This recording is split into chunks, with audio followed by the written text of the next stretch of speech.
Okay. Great. Thanks, Colton. Good morning. I'm Juliana Reshik, and I serve as the president of the Kansas State Board of Nursing. I ask the members of the board to respond to a roll call to signify their presence at this open meeting that is being conducted remotely. Rebecca Sonder. Present. Audrey Goldsmith. Present. Patricia Zeller. Present. Gwendolyn Lloyd.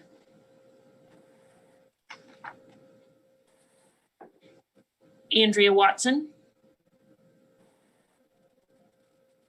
Present.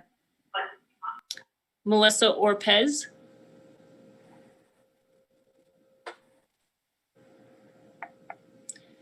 Lori Owen. Present. Giovanni Gonnet. Present. Gita Noble. Present. And I believe Jade Ramsdale is absent with notice. I ask the following staff members who are also present to respond. Carol Moreland, Executive Administrator. Present. Adrian Guerrero, Director of Operations. Present. Linda Davies, Practice Specialist. Present. Janelle Martin, Nursing Education Compliance Officer. Present. Chelsea Stevenson, Education Specialist and CNE. Present. Jill Simmons, Executive Assistant. Present. Great. Before we begin the meeting, I want to make the following statements regarding this meeting that is being conducted remotely. Public comment allows individuals to address the board about their concerns, but the Kansas Open Meetings Act, which is known as KOMA, does not require the board to provide public comment or answer questions from individuals. Today, we will not have public comment due to the length of the meeting and the possibility that the connection for the remote meeting may be lost. We are conducting this public meeting by Zoom and YouTube. I state for the record the following information. Number one, on November the 29th, 2021, the board sent notice of the meeting for the board to all individuals who have requested notice of the board's meeting. Additionally, the notice and agenda were posted on the board's website, ksbn.kansas.gov. The notice contains the internet links to attend the meeting by Zoom and YouTube. The notice also contains the Zoom telephone number to attend the meeting. These electronic mediums allow the public to attend this meeting free of charge by either video conference or telephone.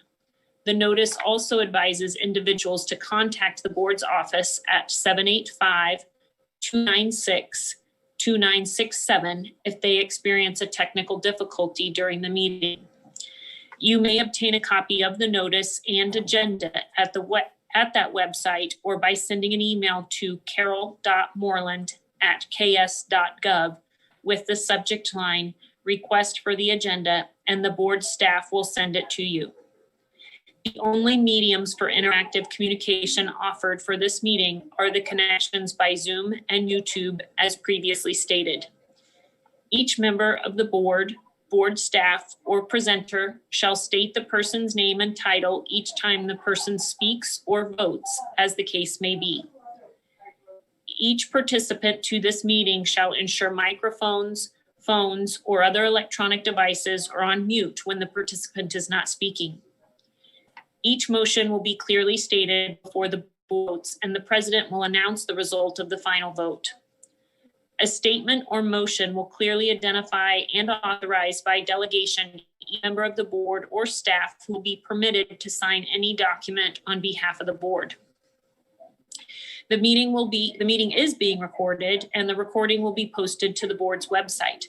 The board has the following items listed on its agenda: call to order, review of on-site packet, additions or revisions to the board's agenda, announcements, approval of minutes of the board's meeting in September of 2021, consent item agenda, agency reports, committee reports, unfinished business, new business, executive session if needed, agenda for March 2022 board meeting, and adjournment. As noted above, the board may take executive session. If the board elects to exercise the option to go into executive session, the board will follow this process. First, the board must be in an open session before going into an executive session. Number 2, a motion will be made and seconded pursuant to KSA 75-4319B. The motion must contain the statement of justification for closure, the subjects to be discussed, and the time and place that the open meeting will resume. If a motion for executive session passes, public will be excluded from that portion of the meeting, and the executive session will be conducted by electronic means that will not be made available to the public. The board members will return to the open meeting after the executive session. The open meeting will resume when the board members return to the Zoom and YouTube meeting after the executive session. The complete motion for an executive session will be recorded in the minutes.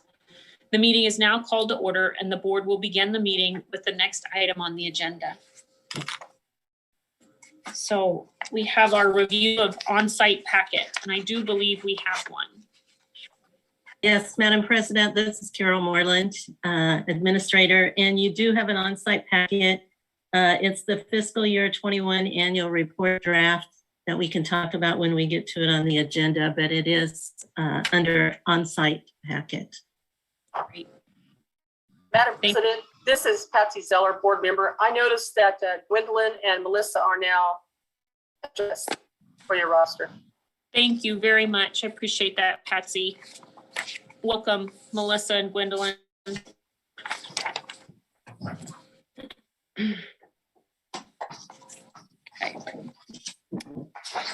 All right, moving right along to additions and revisions to the board agenda. Madam President, this is Carol Moreland again. I don't know of any. Okay. How about any announcements this morning?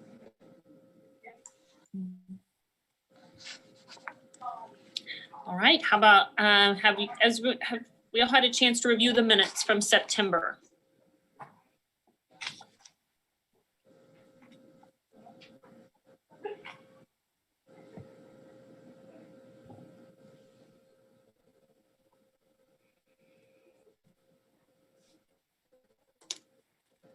I would entertain a motion for approval once you've had the chance to look through those.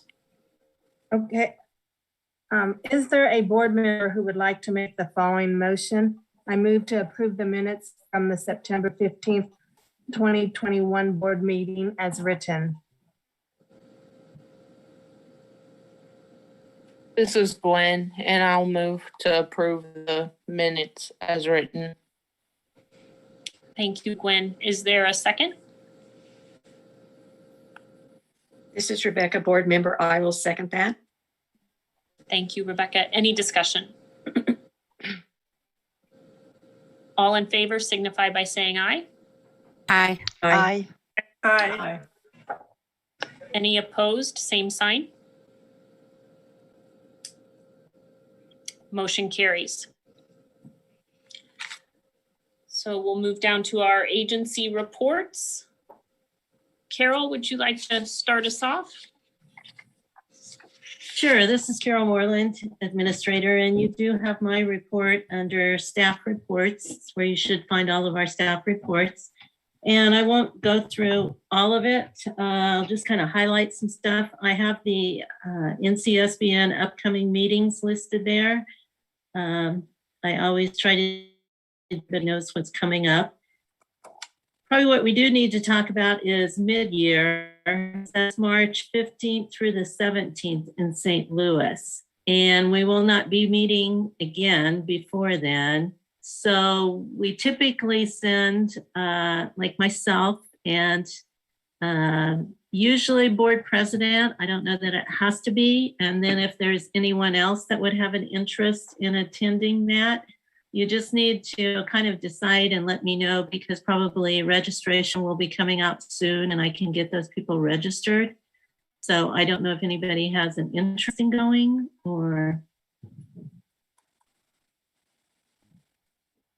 Carol, this is Patsy Zeller, board member. I would be glad to attend that meeting unless there's someone else that would like to go. I know there's limited funds for that, so you Mhm. could let me know. Okay. And the dates are, The dates are March 15th through the 17th, and it's in St. Louis. And I'm not sure if there's going to be a means to do it virtual too. Do you know, Adrienne? Yes, that is the intent. They will have a virtual option as well. Okay. okay, thank you. That sounds great. Thank you, Patsy. Okay. There's not too much new to report on our response to COVID. Kind of continues to go on. We still have 70% of our employees that are teleworking and doing a great job with it. The last time that we heard from the governor's office was like on July 29th is when they sent out a directive saying that we should keep people working remotely. And then they kind of extended that on October 28th. And it was to be extended until January 1st. So I've not heard what the plans are after that. I'm hoping even if we're told that employees have to return to the agency, that we'll be able to return to the hybrid option that we had. And that is where an employee can telework for 4 days a week and come into the office 1 day a week. So I'm hoping we can still continue that if that's what the employees want. We've continued to offer vaccinations and boosters to the staff if they choose to get those. We are still encouraged to do virtual meetings if at all possible. And again, that might change on January 1st, but that's nothing that I know of right now. So just to kind of let you know that. The nurse licensure compact update, just this week, we heard that the Virgin Islands adopted the nurse licensure compact. So now there's 39 in it. So that's really good. There's several other states who have legislation pending about it. You know, the pandemic has really, I think, brought to the forefront the need to be able to mobilize nurses very easily and not wait to get licensed in every state. So I believe that's really helped some states get on board with the nurse licensure compact, which is good. Just kind of let you know a little bit about the budget. There's a lot more information about our fiscal year 22 and 23 budget in the finance committee packet. So if you want to learn more about that, I would encourage you to go to that. But our appropriations as they stand right now are listed here. And for fiscal year 22, that does include the enforcement module, which is a module of our licensing software that would help the investigative and the discipline divisions of our agency to be able to document what they do in the licensure software. Right now, it's separate. And I think that decreases the efficiency of the agency. So we're hoping to be able to do that. Just to kind of let you know, on page 21 through 26 of the fiscal or the finance packet is actually the performance-based budget template that we had to start using this year. It's my understanding the legislature requested something like this last year. And so this was put together. And when we did the budget, it was the very first time that we did it. So it was quite a bit of work because we had to go back to fiscal year 19. And what I basically did is I took our agency and divided it by the 4 divisions that we have statutory authority for: licensure, education, investigative, and discipline. And then you will see a sheet for each one of those.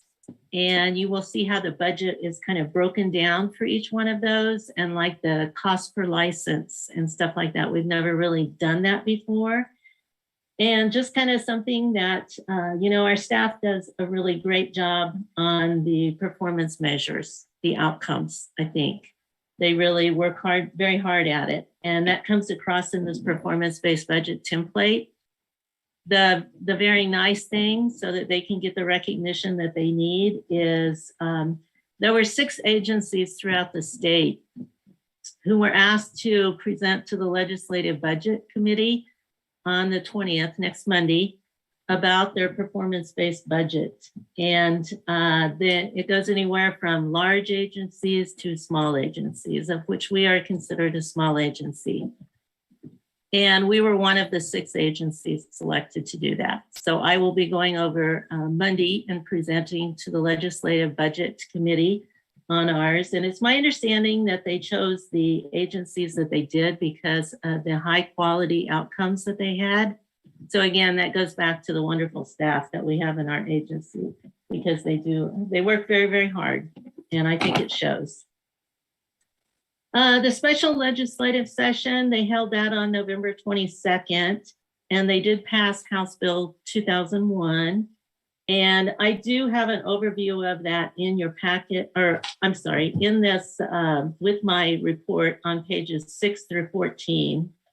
Has a lot to do with the response to the COVID, no surprise there. So you can look through that if you want to. A question that I do have for the board is the legislative session starts on January 10th. And if you've never really been through this before, bills can be introduced very fast.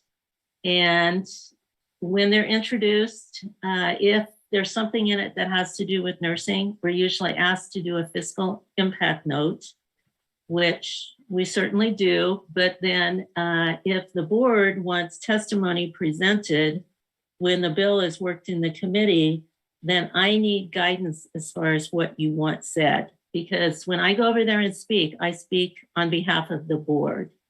So I don't go over there and just speak what I think. I go over there and speak what the board has told me to say. So my question about this is, things can move very, very fast. And unless you want a special board meeting, every time there's a bill comes out that you may want to provide some testimony on, what has been done in the past is the board has actually designated one board member to kind of work with me on this so that they can review the bills. They can say, you know, this is how the board feels about this. And my testimony, once I put it together, it always goes to that person or the board, if you want the full board, so that you all can see that before I go over there and provide that testimony. So I guess that's a question for you right now, how you want this handled, because we really can't wait until January 10th to kind of decide this. I don't know if you want to talk about that. Well, I'm open to, this is Juliana, board president. I'm open to discussion. I think it would be very cumbersome to have a full board meeting to prep for any testimony, and particularly on the short notice that you're typically given. So I would propose that we have one board member work with you on that. And I would volunteer to be that board member if that meets the expectations of the board. This is Patsy, board member. In the past, it's been very difficult, and this process does move very quickly.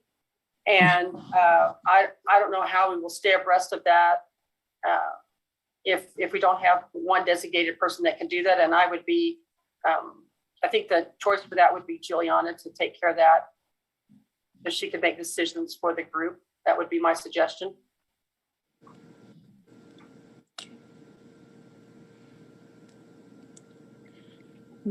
We would need a motion for that. Is that true, Carol?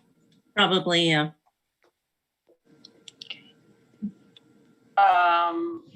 And I probably forgot to tell Jill about this. Yes. Do you want me just to maybe say something? That'd be good. Yeah. All right. Is there a board member that would like to make the following motion to delegate to Juliana Reichuk, board president, to work with the executive administrator on testimony for legislative bills introduced in the 2022 legislative session? How's that sound? Sounds good. Jill's writing really fast, so I so move. This is Gwen. I'll second. All in favor signify, or maybe I should ask discussion first. Any discussion?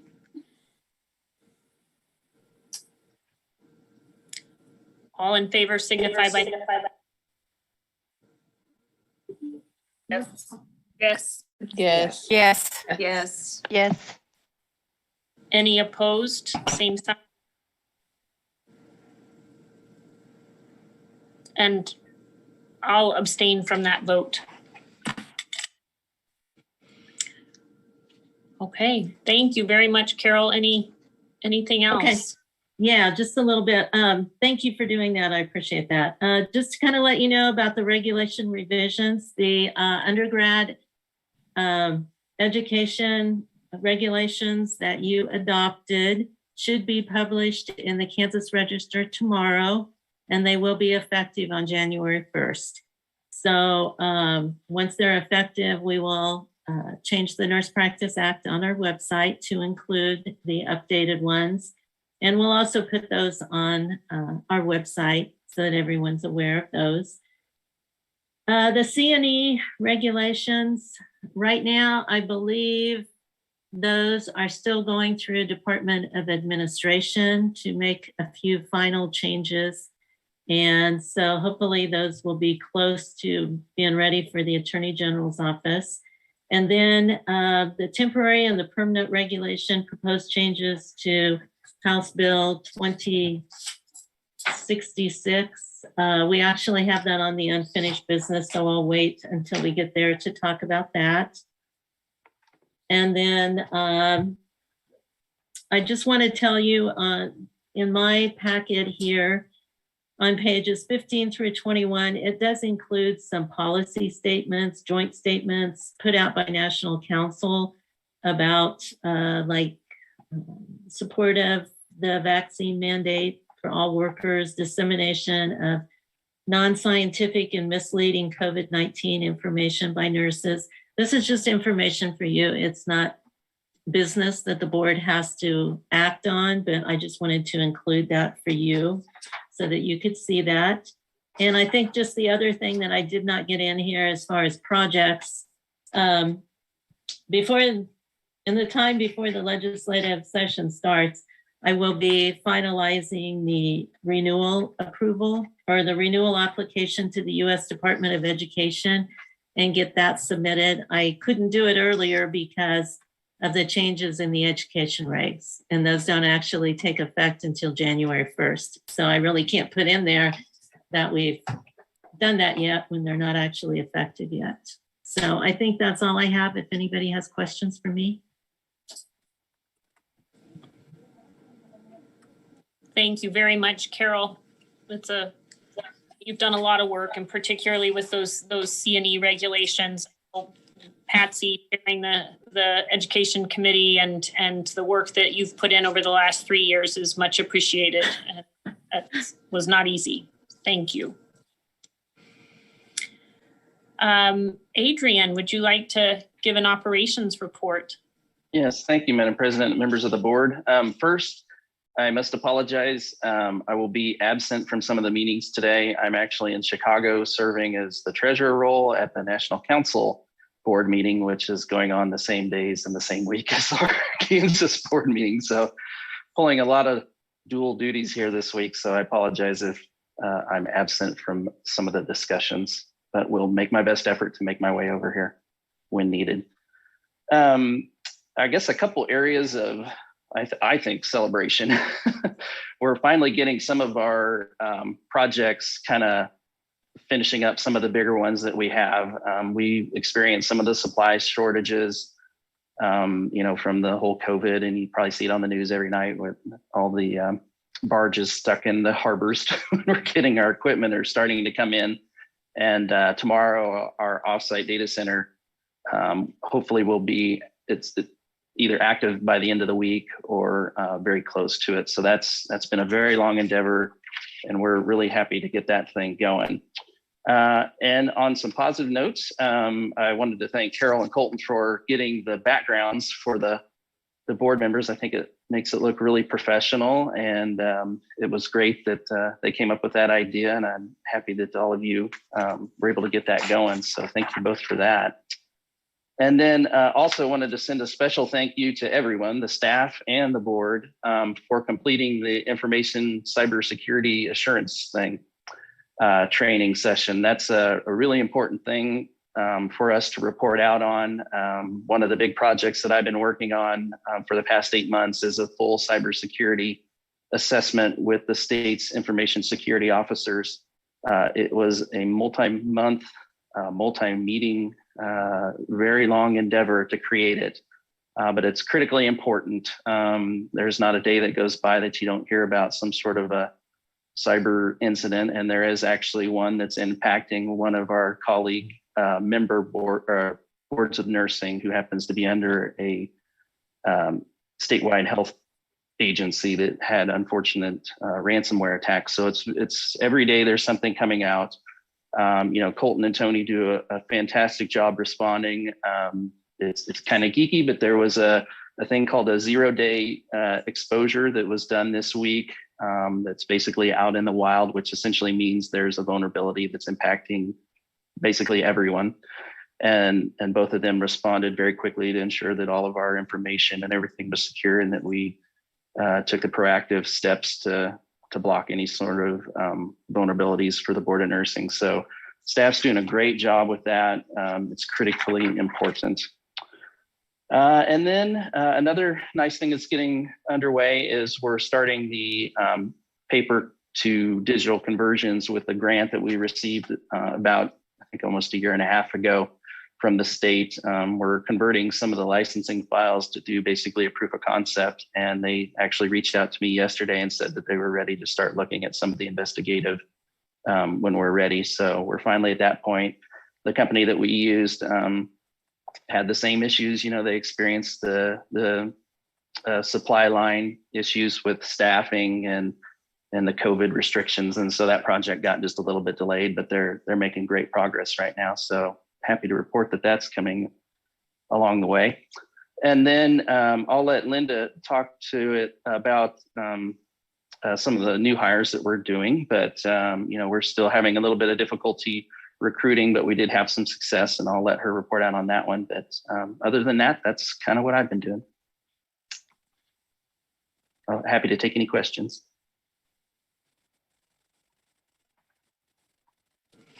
Thank you, Adrian. We appreciate all the work you do, and particularly keeping our cybersecurity.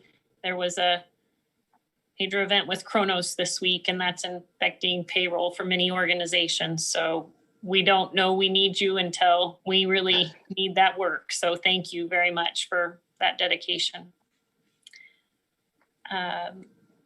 Linda, would you like to give us an update?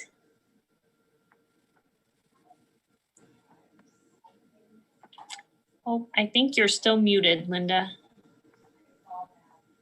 I thought I clicked it. Am I there now?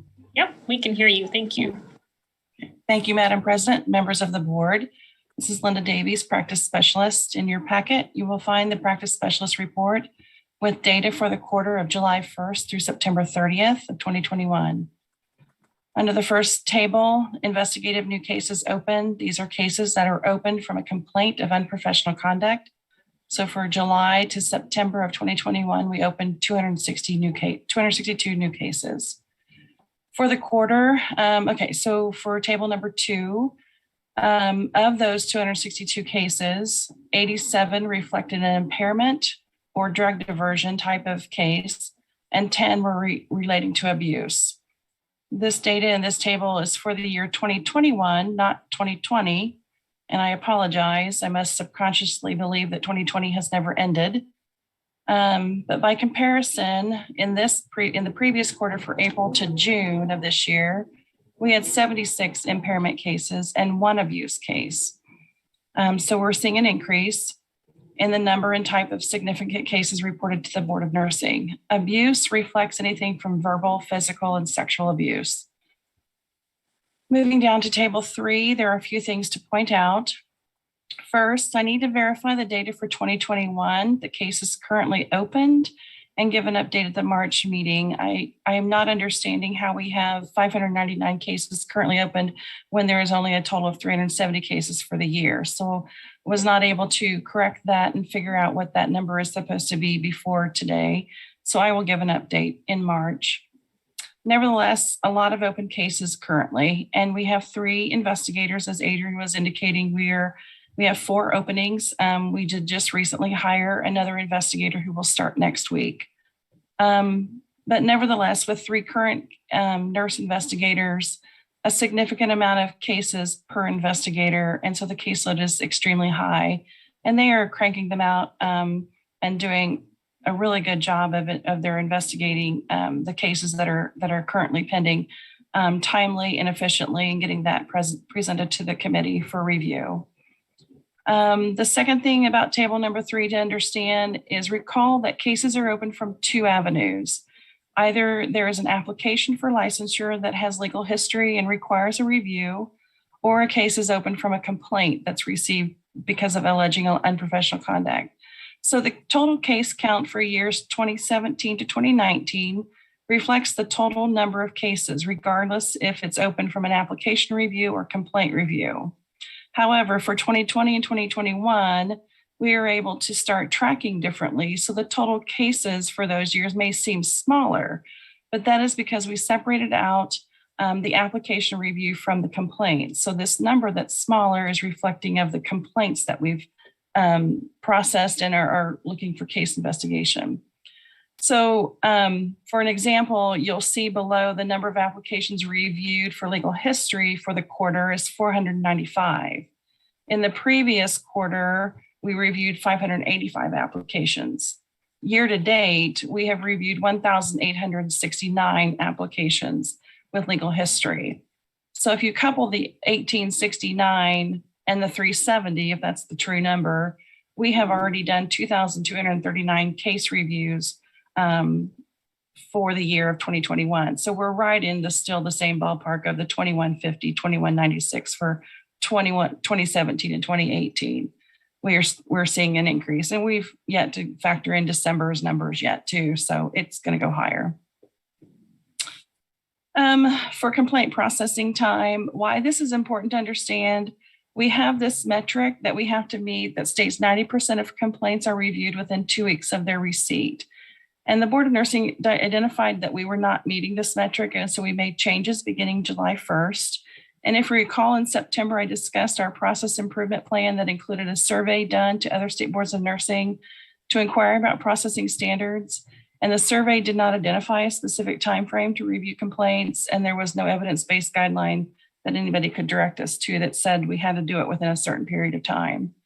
However, current data indicates that since we made changes internally beginning July 1st, 95% of complaints are reviewed within 2 weeks of receipt. So we have been meeting this metric since July 1st with the changes we made internally. The average number of days to review a complaint since July 1st equates to about 6.25 days. So when we continue to look at this number to see how we can continue to improve upon the process. As far as supervisory SECORA requests, we also do open records requests. We process 34 of those. As far as supervisory, there were a few things. Like I said, we did hire 1 investigator, and I still have 3 openings. Did do a newsletter article about the life of a nurse investigator and what it entails. So I'm hoping that we might see some applications resulting from that. And then the meetings attended, I look for various trainings that we can send staff to, and most of these have been virtual, which have been mostly easy for us to attend, as well as at no cost to the agency. So that's investigative at this time. Thank you, and I stand for questions. Thank you, Linda. Any questions from the board for Linda?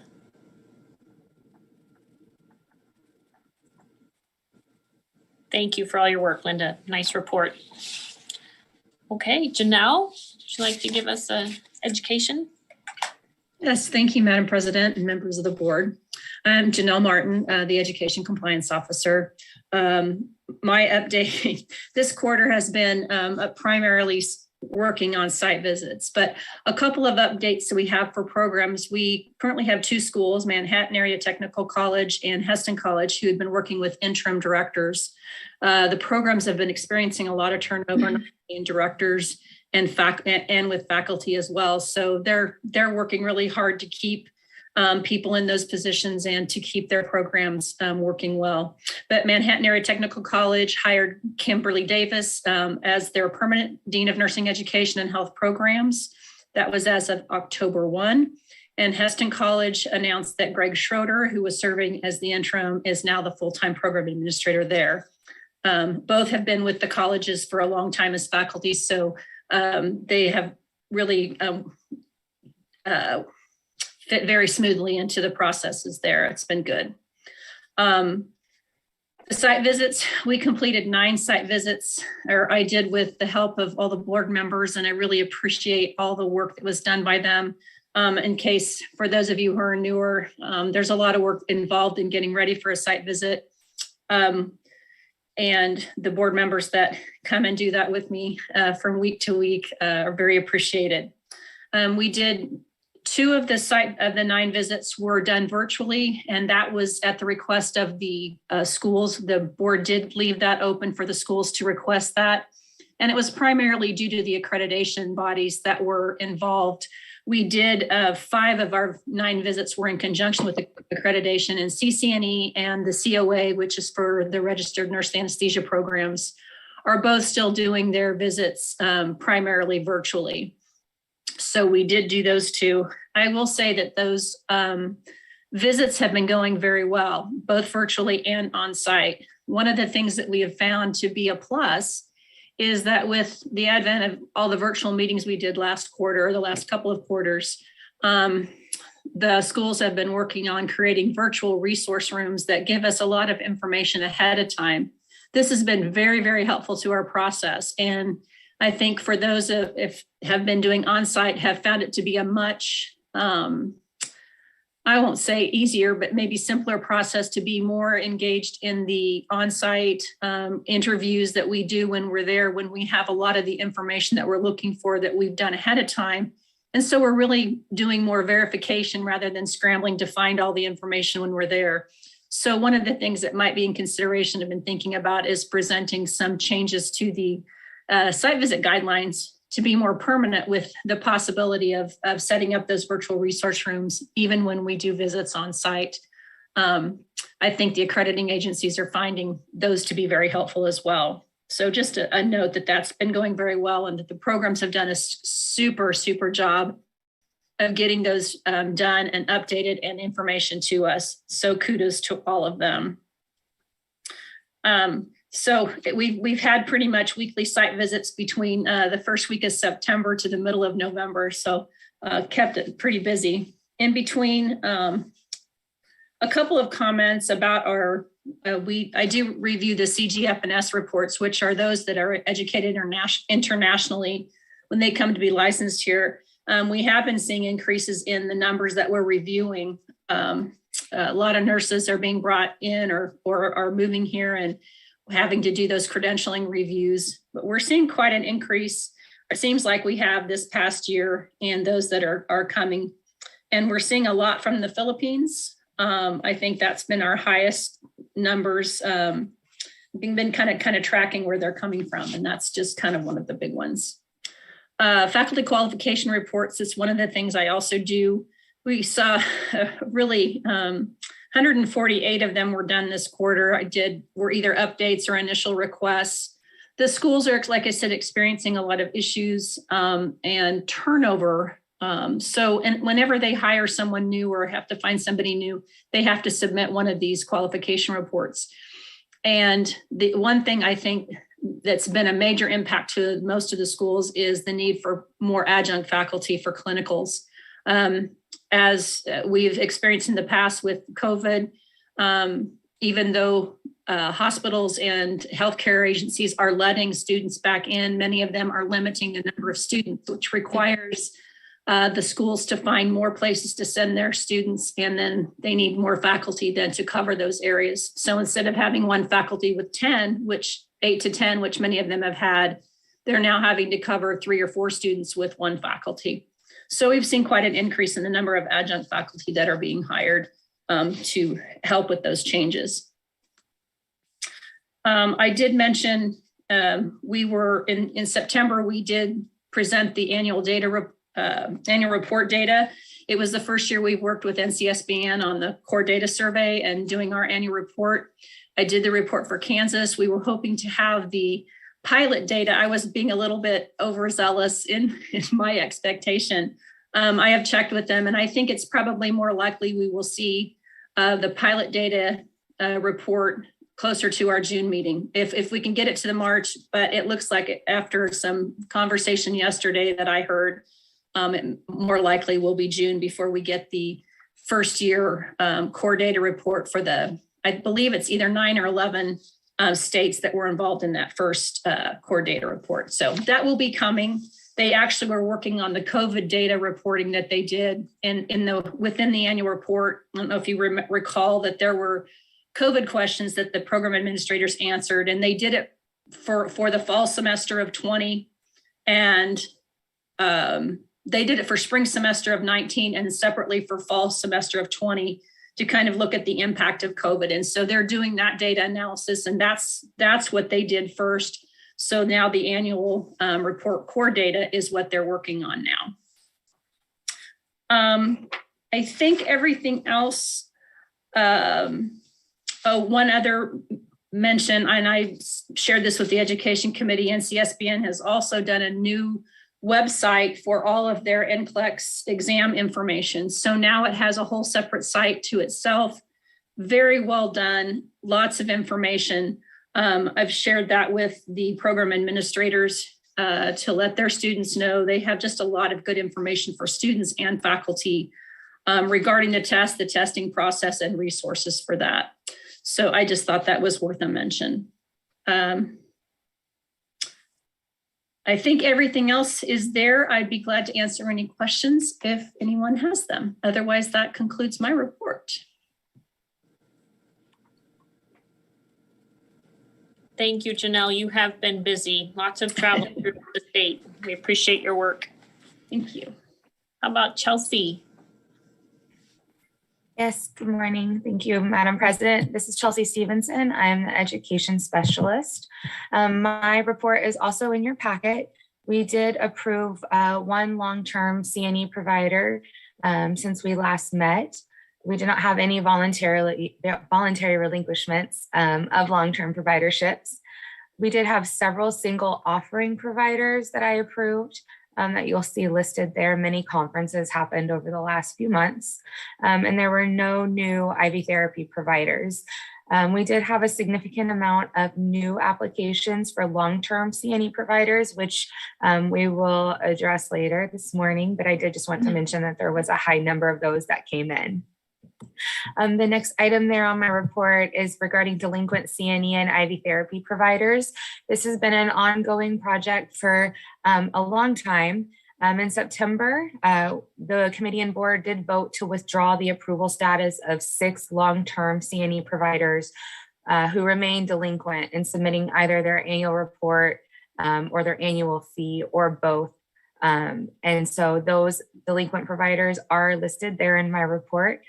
We are currently in the process of creating summary orders that will be sent to those organizations, letting them know that the board has withdrawn their approval status. They do have 15 days to request a hearing.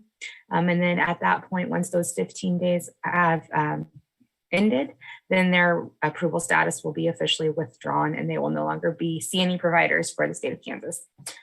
IV therapy certifications through LPN curriculum programs is still going very well. We've received 14 rosters since December of 2020. I imagine that number will increase drastically as we have December graduations coming up. So far, we've had 247 graduates, and of those, 192 have been licensed and therefore certified for IV therapy. I did want to mention that in October, we hosted a virtual training session for our CNE coordinators. We held this on 2 different occasions in October, and the training just provided an overview of the 5-year renewal process and then also the annual report process. That training was recorded and is now posted on our website for anyone to view. But I think it'll be especially beneficial for those new CNE coordinators as they come on board so they can really familiarize themselves with the process. We also provided the checklist to those coordinators that attended. It was sent via email. And that checklist is what we use when we review their renewal applications. That way we can kind of just streamline the process and help them in turning in documents that are required for renewing their providership.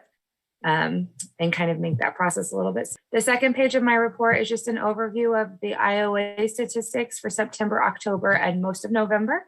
It's kind of just business as usual. There's nothing really that stands out. I did want to, I'm continuing to see mostly virtual components for CNE come across.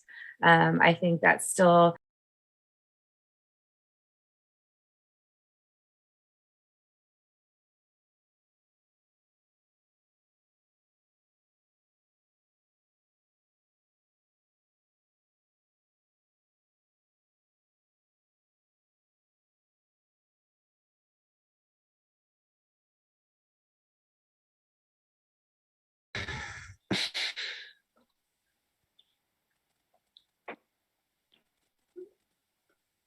Okay. I apologize. There's a blizzard outside for me.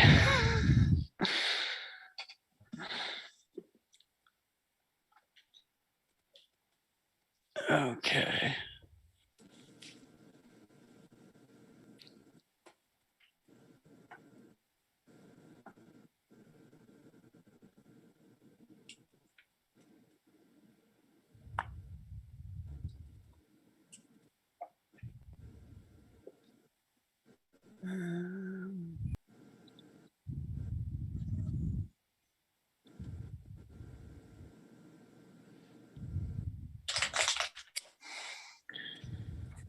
This might be a good time for us to take a 10-minute break while, I'm gonna say I have to restart the stream. okay, why don't we take a 10-minute break while Colton is working on our stream, and we will come back at how about 10:15? We'll be back at 10:15.